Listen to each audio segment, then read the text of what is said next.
ॿिली ॻाल्हि ॿुधो, हिन ॻोठ मां चोरी करण असांखे ॾाढी महांगी पवंदी। बचल खान जे ॻोठ मां चोरी करण ॼण वासींग सां वेर आहे। तहां चुप करे वेही रहो, चोरी कंदासीं पाण ऐं फासंदो दातू। दातू पाण खे ॾाढो मुड़ सम्झो। चोरी करणी आहे त हिन ई ॻोठ में करणी आहे। जेका संगत जी सलाह गेह ऐं वेह संगत सां गॾिजी खाईंदासीं।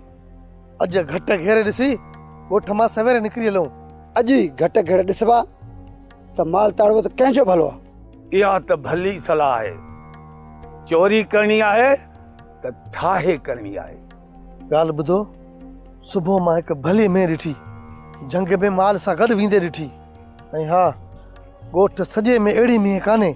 शाम माल मोटंदो या ॾिसबी त कहिड़े घर में पुॼायूं था सुभाणे पार। बस ॼणा टे में हिकु खाए हलंदासीं। या हिकु में माण्हू जो मुल थी लहे, लॻी त या 1 लखनि जे बराबरि आहे।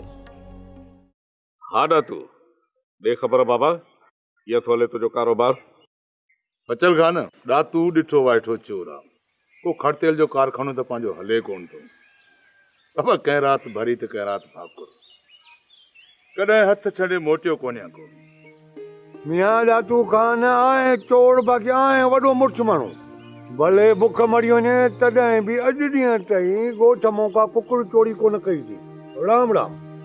आसुदा मल, इन ये मामले ते दातू के मुझे बिनी हथन सां सलाम। बचल खान, दातू ॾिठो वाइठो ऐं नाले वारो चोर आहे। को शेरशाह जो शिकरो कोन्हे को त कुकुड़ मारिया। वाह दातू, बाबा गैरती मुड़स जी इहा ई त निशानी हूंदी आहे। हवा बचल खान, दातू यार मुड़स माण्हू आहे। दग सां का न्याणी सियाणी ईंदी आहे न त उहो कस ई मटाए वेंदो आहे। मियां दातू आहे मुड़स माण्हू, पर आहे निड़जो साईं। ॻाल्हि सिधी कबी, यार पुलिस मारे मारे वरी पाणी विझी वरी मारेसि, चोरी कोन ॾिनई। मूं वटि में हुजे न त दातूअ खे सुबुह जो सवेल उथी खीर ऐं मखण ॾेई चांसि। आसुदा मल, ही दातू तो सां ॾाढ़ी ते हथ रखी वाइदो थो करे, हिन ई महीने तुंहिंजे दर ते स्वा में बदंदुसि। राम राम राम राम राम। परमेश्वर पत थी रखजांइ। अड़े पिचल माराईंदे छा चोरीअ जी में ॾेई। पाण खां इहो पाप वारो कमु न थियो आहे, न कॾहिं थींदो, सम्झी। लीमा, बाबा ॻोठ में शादियूं पयूं थियनि। जरा तव्हां ॿिन्ही भाइरनि जी अच्छी ॾाढ़ी थी वई आहे, भला न शादीअ जी तयारी न पिया कयो। बाबा साईं, ॾाढी कोशिशि कईसीं त ॻोठ में को असांजो मिट माइट थिए, पर बाबा साईं असांजी कंहिं बि कोन ॿुधी। ॾिसो हाणे असां ॿिन्ही भाइरनि जो न शादीअ तां अरवाह ई खजी वियो आहे। वॾेरा साईं, नंढे लाइ अम्मा ऐं अबो न मरनि हा त अॼु असां बि ॿारनि बचनि जा पीउ हुजऊं। अड़े ॿई भाइर आहियो, चिड़ाक तॾहिं त वठो त चाचा हणंदा, को शंग कोन थो ॾेव।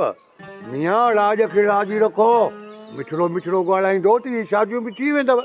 आसूदा मल, तूं वञी गॾा ते घोर कर। तोखे कहिड़ी ख़बर मिटी माइट जी ॻाल्हियुनि जी? अहिड़ी थी कवड़ तेज। बस बस, चोरे मूंखे ख़बर न आहे, मां राड़े जो माण्हू न आहियां।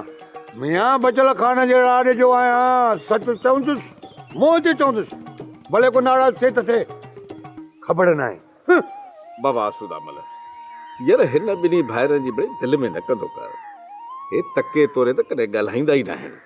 सरकार आसूदो मल हिननि जे ॻाल्हियुनि ते कोन थो कावड़जे, पर छॾ फूक ज़रूरी आहे न। बाबा भला चांहि ठाराए वठूं, आहे मर्ज़ी चांहि ठारायूं? बाबू बचल खान, चांहि जो कोन था पियो, सुभाणे सभिनी भाइरनि खे ताहिरी खाराइबी। अड़े उर्स मियां ख़ैर त थी, ताहिरी छाजे लाइ, कहिड़ो मींहुं थो पए पियो।